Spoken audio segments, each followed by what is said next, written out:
పవన్ కళ్యాణ్ గారు deputy CM కింద లెగ్గారు. గతంలో ఎన్నో మాటలు చెప్పారండి. అక్కడ ఈ సమస్యలు ఉన్నాయి, ఇక్కడ ఆ సమస్యలు ఉన్నాయని చెప్పి ఏవేవో చెప్పారు. చెప్పిన దాంట్లో అసలు ఎంతవరకు కూడా ఆయన మాట మీద నిలబడి డెవలప్మెంట్ చేస్తున్నారంటారు? మా జనసేన అధినేత ఉట్టి చెప్పడం వరకే కాదు, చేసి చూపించారు. ఎలక్షన్స్ టైంలో ప్రచారానికి వెళ్ళినప్పుడు ఏ గిరిజ ప్రాంతంలో వాళ్ళకి మేము ఇక్కడ రోడ్లు వేపిస్తామని మాట ఇచ్చారో ఇన్నిసార్లు చూసాం మనం. చంద్రబాబు నాయుడు గారు కానీ లేకపోతే జగన్మోహన్ రెడ్డి కానీ ఎన్ని నాయకులు వెళ్ళినా కూడా ఇప్పటివరకు గిరిజ ప్రాంతాల్లో రోడ్లు వచ్చిన పరిస్థితి లేదు. కానీ ఇప్పుడు మీరు చూసుకుంటే అతను మాటిచ్చి చేయడము చేయించడమే కాకుండా అతను స్వయంగా వెళ్ళి చూసి చేసి పిల్లలు అక్కడ ఇబ్బంది పడుతున్నారు, అక్కడ స్కూల్స్ లేవు అన్న వాళ్ళకి కూడా చదువు ఇంపార్టెంట్, పిల్లలు చదువుకుంటే భవిష్యత్తు బాగుంటుంది అని చెప్పి పిల్లలకి అక్కడ స్కూల్స్ సొంత డబ్బులతో స్కూల్స్ వేయించి ఆ తర్వాత అక్కడ రోడ్లు వేయించారు.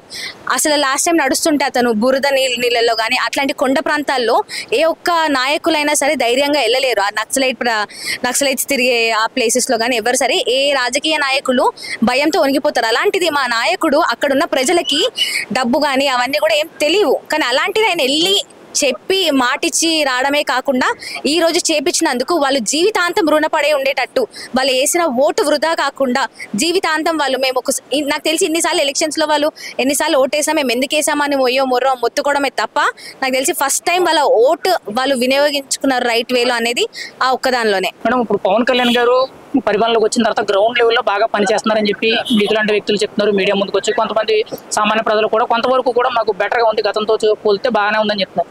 కానీ వైఎస్ఆర్సీపీలో ఎందుకు పవన్ కళ్యాణ్ గారిని ఇంకా ఏమీ చేస్తలేదు, పవన్ కళ్యాణ్ గారు ఖాళీగా ఉంటున్నారు అన్నట్టు మాట్లాడుతున్నారు. వాళ్ళు ఇన్ని రోజులు పడుకున్నారండి. అసెంబ్లీకి రాని జగన్మోహన్ రెడ్డి మీరు ఏం చేస్తున్నారు అంటుంటే మీరు ఇంట్లో కూర్చొని కూడా పడుకుంటున్నారేమో. అట్లీస్ట్ మీరు అసెంబ్లీకి రాకపోతే టీవీ ఆన్ చేసుకుని పవన్ కళ్యాణ్ గారు ఏం అభివృద్ధి చేస్తున్నారు, పవన్ కళ్యాణ్ గారు ఎమ్మెల్యే ఎంపీలకి ఏం సలహాలు ఇస్తున్నారు, వాళ్ళు చెయ్యకపోతే వాళ్ళని ఏమైనా చేస్తున్నారో ఒకసారి చూడండి. మీరు టీవీలో ఆన్ చేసుకుని చూడండి. ఇంట్లో పడుకోవడము, మీ ఆవిడ ఏదో ముచ్చట్లు చెప్తుంటే మీరు ఆవిడతో ముచ్చట్లు పెట్టడం కాకుండా పవన్ కళ్యాణ్ గారు టీవీలో ఏం మాట్లాడుతున్నారు, వాళ్ళ ఎమ్మెల్యే ఎంపీలకి సూచనలు ఇస్తున్నారు. ఇదివరకు లాగా కాదు, మీకు నమ్మి ఓటేసినప్పుడు మీరు గెలిచి ఏదో ఆ హుందాతనాన్ని అనుభవించడం కాదు, వాళ్ళు ఓటేసినందుకు మీరు ఎంత పని చేయాలి, పని చేస్తే మిమ్మల్ని ప్రజలు ఎంత ఆదరిస్తారని చెప్పి ప్రతిసారి కలిసినప్పుడల్లా మాట్లాడుతూ ఉంటారు. నిన్న కూడా మనకి మీటింగ్లో చెప్పారు, ఎంపీ వాళ్ళు ఎప్పుడన్నా మనం వెళ్తుంటే ఎక్కడన్నా బయటికి వాళ్ళు ఎలా మాట్లాడాలి, ఏం మాట్లాడాలి అనేది కూడా సూచనలు ఇస్తూ ఉంటారు పవన్ కళ్యాణ్ గారు. ఇప్పుడు మీరు చెప్తున్నారు కదండి, యాక్చువల్లీ రియాలిటీలో కూడా మనం కూడా మీడియా ముఖంగా చూస్తానే ఉన్నాం. పవన్ కళ్యాణ్ గారు గతంలో కూడా ఎంపీలు అంటే లోక్సభలో ఏం మాట్లాడాలి, మెయిన్గా మంత్రులు కానీ లేదంటే ఎమ్మెల్యేలు కానీ మెయిన్గా శాసనసభలో కానీ శాసనమండలిలో కానీ ఏం మాట్లాడాలి, ఎలా మాట్లాడాలి, ఏ సబ్జెక్టుల మీద మాట్లాడాలని చెప్పి ముందు ఒక రకంగా చెప్పాలంటే ఒక ఉపాధ్యాయుడు ఒక స్టూడెంట్కి ఏ విధంగా క్లాస్ తీసుకుంటారో ఆ విధంగా చెప్తున్నారు. అసలు పవన్ కళ్యాణ్ గారు రాజకీయాల్లో ఎటువంటి ధోరణాన్ని తీసుకొస్తున్నారు, ఆయన చెప్పే విధానం కానీ చేసే పని కానీ ఎలా కనిపిస్తుంది మేడం ఇవన్నీ చూస్తుంటే? నాకు ఇప్పుడు 29 years అండి. నేను ఇన్ని సంవత్సరాల్లో నేను ఎలక్షన్స్ కానీ పాలిటిక్స్ కానీ చూశాను. కానీ ఎప్పుడు నాకు నచ్చినట్టుగా నాకు తెలిసి ఇప్పుడు యువత మనకి ఎందుకులే పాలిటిక్స్ అని అనుకుంటున్నారు. కానీ ఒకప్పుడు మనం చదువుకుని ఉంటే అప్పుడున్న పాలిటిక్స్ అంబేద్కర్ లాంటి వాళ్ళు కానీ అలాంటి వాళ్ళు రావాలి మళ్ళీ అంటే చాలా కష్టము. అంటే వాళ్ళు జనాల కోసం బతికారు, జనాల కోసం పుట్టారు. అలాంటి పొలిటీషియన్స్ నేను ఇప్పుడు ఈ 29 yearsలో ఎవరిని చూడలేదు. పవన్ కళ్యాణ్ గారు ఫస్ట్ టైం ఎలక్షన్స్లో గెలిచి చెప్తుంటే మాకు అప్పట్లో చూసిన అప్పుడు విన్న కథలు వింటున్నాం, చిగువేరావి కానీ అంబేద్కర్ కానీ, అవి మళ్ళీ వాళ్ళందరూ పుట్టి మళ్ళీ జనం కోసం మంచి చేయాలని వచ్చినట్టుగా అనిపిస్తూ ఉంది. ఇప్పుడు వైఎస్ఆర్సీపీ పార్టీలో చాలా మంది రాజకీయ నాయకులు జనసేన పార్టీ వైపు కానీ కూటమి వైపు చూస్తున్నారు.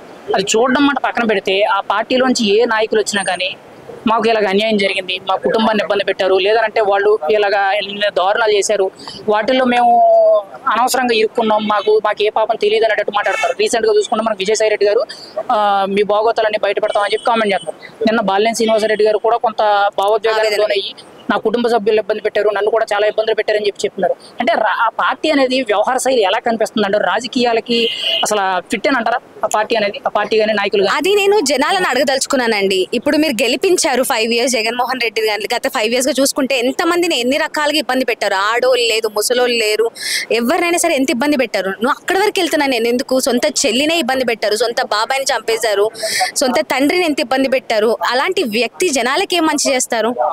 అలాంటి వ్యక్తి వాళ్ళ ఎమ్మెల్యేలు ఇప్పుడు బయటకు వచ్చి ఏడ్చి నేను ఆ పార్టీలో ఎందుకున్నాను రా మొర్రో అనే స్థాయికి తెచ్చారంటే నెక్స్ట్ మనం ఓటేసినప్పుడు ఆలోచించుకోవాలి. ఎమ్మెల్యే ఎంపీలే ఏడుస్తున్నప్పుడు వాళ్ళు జనాలకి ఏం చేయగలుగుతారు? మొత్తం ఒక 1 hand రిమోట్ లాగా అయిపోయింది ఆయన రూలింగ్ అంతా. నేను ఏది చెప్తే అదే వినాలి. బానిసలు అయిపోయారు ప్రజలందరూ వాళ్ళ కింద. ఇప్పుడు ఫైనల్ గా మాట్లాడుకుంటుందండి, మార్చి 14వ తారీఖున జరిగిన జనసేన ఆవిర్భావ దినోత్సవ సభలో పవన్ కళ్యాణ్ గారు కామన్ గా ఒక డైలాగ్ చెప్పారు. మరి అది సోషల్ మీడియాలో ఆల్రెడీ హల్చల్ అవుతుందని అంటారు. కానీ పవన్ కళ్యాణ్ గారు చెప్పింది ఏంటంటే 11 ఆవిర్భావ దినోత్సవాలు చేసాం, వాళ్ళకి 11 సీట్లు మాత్రమే ఇచ్చామని అంటారు. మరి ఈ 12వ ఆవిర్భావ సభ జరిగింది, మరి ఫ్యూచర్ లో ఇంకా ఏం జరగబోతుంది, ఎటువంటి పెను ప్రమాదం తీసుకొచ్చే ఛాన్స్ ఉందంటారు? మీరు చూశారు పవన్ కళ్యాణ్ గారు ఏపీకి మాత్రమే కాకుండా తెలుగు రాష్ట్రాలకు కానీ నేషనల్ మహారాష్ట్ర కూడా మొన్న వెళ్ళి ప్రచారం చేశారు. సో పవన్ కళ్యాణ్ గారు ఉట్టి ఒక రాష్ట్రానికి పరిమితం అవుతున్నారు అని మనం అనుకోవడం భ్రమ. పవన్ కళ్యాణ్ గారు ఎలక్షన్స్ ఇవి గెలవడము ఈ హుందాతనాలు పక్కన పెడితే భవిష్యత్తు బాగుండాలి, మన దేశం బాగుండాలి. దేశం అంటే ఉట్టి మొన్న సార్ కూడా చెప్పారు ఏంటి తెలుగు హిందీ ఇవన్నీ లాంగ్వేజెస్ ఏంటి అన్ని కలిసి వస్తేనే మనం అంటే బలము. సో అందరం కలుపుకుంటూ వెళ్దాము. సార్ ఈ 2 రాష్ట్రాల్లో మాత్రమే ఆగిపోవద్దు, ముందుకెళ్ళాలి, యూత్ పెరగాలి, లైక్ యూత్ వాళ్ళు ఒక దగ్గర ఆగిపోవద్దు, పాలిటిక్స్లోకి యూత్ ఇంకా ఎక్కువ రావాలి, మన స్ట్రెంగ్త్ మనం చూపించుకోవాలి అనేది ఐడియాలజీ నచ్చి నాకు తెలిసి ఇప్పుడు యూత్ వాళ్ళు కూడా అందరు మారుతారు, ఆలోచిస్తారు. ఓటేసే ముందు ఆలోచించాలి. ఇప్పుడు ఎలక్షన్స్ అయ్యాయి, సార్ డిప్యూటీ సీఎం అయ్యారు, నెక్స్ట్ ఎలక్షన్స్లో సార్ని ఎలా సీఎం చేయాలని అనేది మా యూత్ ఒక నిర్ణయం అనమాట. మేము అలాగే కష్టపడతాము, అలాగే సార్ని నిలబెడతాము. ఫైనల్గా ఒక్క మాట, 1 word ఆన్సర్లో చెప్పండి. పవన్ కళ్యాణ్ గారికి మీకు ఏ విషయంలో మీకు ఆయన ఇన్స్పిరేషన్ అయ్యారు? యూత్ పాలిటిక్స్లో రావాలి, లేడీస్ అసెంబ్లీకి వచ్చి మాట్లాడితే వాళ్ళు ఎంతగా మార్చగలుగుతారో, ఎంత శక్తి ఉంటుందో అనే ఆ వర్డ్ నాకు నచ్చిందండి. ఎవరు లేడీస్ని చున్నీ చూపు చూడడం కానీ, యూత్ అంటే వాళ్ళు బైక్లు వేసుకుని తిరగడం ఇలా కాదు. సార్ చూశారు యూత్ పాలిటిక్స్లోకి వస్తే ఎంత మార్చగలుగుతారు, లేడీస్ ఇంట్లో అంత మేనేజ్ చేస్తారు, అసెంబ్లీలోకి వస్తే ఇంకెంత భవిష్యత్తు బాగుంటుందని చెప్పి. సో అవి నచ్చి నేను పాలిటిక్స్లోకి వచ్చాను.